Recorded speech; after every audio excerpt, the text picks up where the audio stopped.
Unlock PCM and security bypass modules are required for tuning for the 2015 to 2021 Dodge, Chrysler, and Jeep vehicles. First thing to do is to install the security bypass module. The plugs for the security gateway module for the 2019 Jeep Grand Cherokee is located under the passenger side dash, top left, tucked right into the console.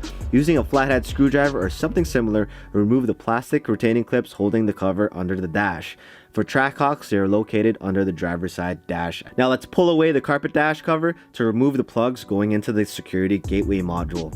Next, unclip both plugs and plug them into the provided security bypass module. After that, let's get our zip tie and secure the plugs into the security bypass module just to keep it in place. Now let's tuck the security bypass module up into the console and reinstall the carpet cover. Next, let's get out our tuner and plug it into the OBD2 plug under the driver's side dash and have it read the OEM information from the stock PCM. The security bypass module might be in different locations. It's honestly only in 3 places. It's going to be under the passenger side dash like we did, or under the driver's side dash in a similar location. Also with the track hawks, they're top left underneath the dash as shown.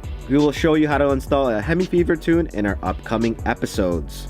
For now, you can check out our other videos in the comments as well as the instructions in the description. Hope this helps. Cheers, Mopar fam. Peace.